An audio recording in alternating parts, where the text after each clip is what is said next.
The summer of 1914 was the most beautiful Europe had seen in a generation. The stock markets were up. Globalization was at an all-time high. People genuinely believed that a world war was physically impossible because the global economy was too integrated to survive it. We were too rich to fight. Then, a teenager with a pistol in a side street in Sarajevo fired 2 shots. He didn't just kill an archduke, he tripped a wire connected to a geopolitical bomb that had been ticking for decades. Within weeks, the entire global financial system didn't just bend, it shattered. This isn't a history lesson about names and dates.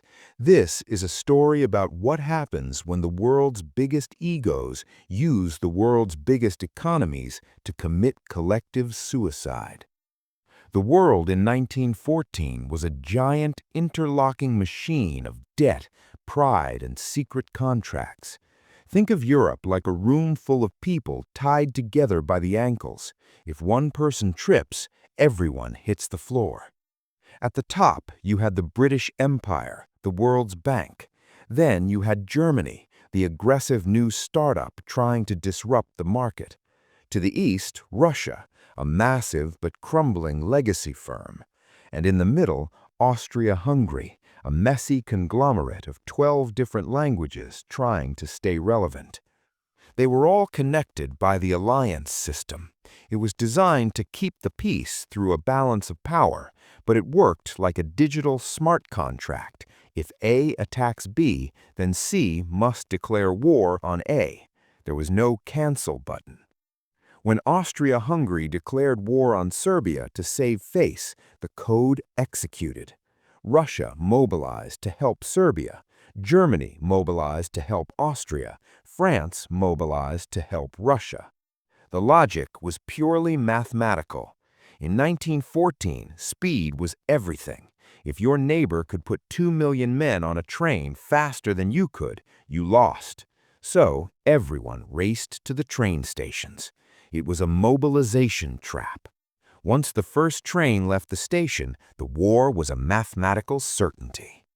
The Germans had a plan, the Schlieffen Plan. It was an exercise in extreme corporate efficiency. They decided that to win, they had to knock out France in exactly 42 days, then turn around and fight Russia. To do it, they had to march through Belgium. Belgium was neutral. Britain had promised to protect that neutrality. The British cabinet sat in a room looking at a treaty from 1839.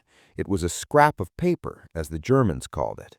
But the British knew that if Germany controlled the Belgian coast, the British economy was finished. They didn't go to war for democracy, they went to war for the shipping lanes. By August, the lights were going out. The stock exchanges in London and New York stayed closed for months to prevent a total collapse. The globalized world was dead. The generals thought it would be a repeat of the 1800s. They envisioned grand cavalry charges and decisive battles that would be over by Christmas. The reality was a collision between 19th century tactics and 20th century industrial math. When you combine a machine gun that fires 600 rounds a minute with barbed wire and heavy artillery, the human body becomes a rounding error. The offense could no longer overcome the defense, so the soldiers dug. 2 lines of trenches soon stretched from the Swiss border to the North Sea. For the next 3 years, the front line would barely move more than a few miles, despite millions of lives spent to move it.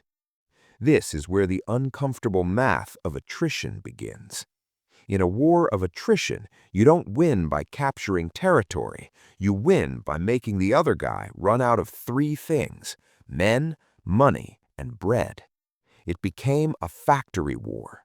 The country that could produce the most shells and the most sons to be turned into statistics would be the winner.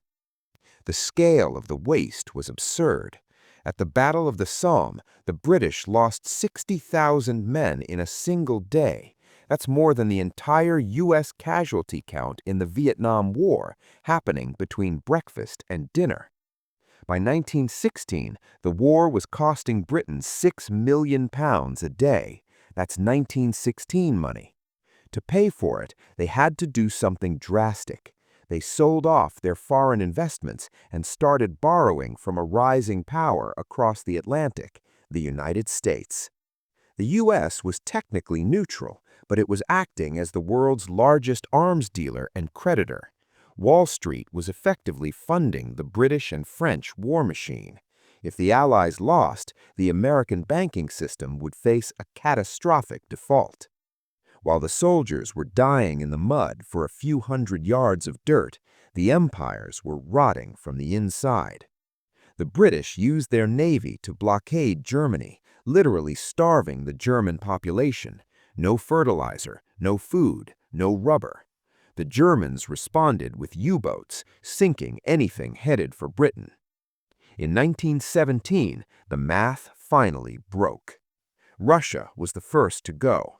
Their economy collapsed under the weight of the war, leading to a revolution that saw the Tsar executed and a new radical ideology called communism take hold. Russia exited the war, giving Germany one last chance to move all their troops to the west and win before they starved. But Germany made a fatal calculation. They resumed unrestricted submarine warfare, sinking American merchant ships, and tried to bribe Mexico to attack the U.S. The United States entered the war not because of high-minded ideals about making the world safe for democracy, but because they couldn't afford to let their biggest debtors lose, and they couldn't allow their shipping to be dictated by German submarines. By 1918, the German military machine was still formidable, but the German people were eating turnips and sawdust. The industrial output of the U.S. was now pouring into France. 2 million fresh American troops arrived. The German spring offensive was a desperate final gamble. It failed, not because of lack of courage, but because they ran out of gas, horses, and food. They were fighting a war against the combined GDP of the rest of the world. It was a losing trade. On November 11, 1918, the guns stopped. The world that emerged was unrecognizable. 4 empires were gone: the German, the Austro-Hungarian, the Ottoman, and the Russian. The victors met at Versailles to write the bill. They decided Germany should pay for everything. The reparations were set at 132 billion gold marks. It was a debt designed to be unpayable. The irony of World War I is that it was called the war to end all wars, but the way it ended ensured the next. We often think of 1918 as the end. It wasn't. It was just a 20-year intermission. The war didn't solve the problems of nationalism or economic competition. It just bankrupted the players and sharpened their resentment. The map of the Middle East was drawn with a ruler by British and French diplomats in a secret room, ignoring the people who actually lived there. We are still dealing with the fallout of those lines today. World War I was the moment humanity realized that our capacity to create, to build factories, to engineer chemicals, to manage global supply chains, outpaced our ability to govern ourselves. We learned that the global economy is a fragile crust over a boiling pot of human ego. The most terrifying thing about 1914 isn't how different they were from us, it's how similar.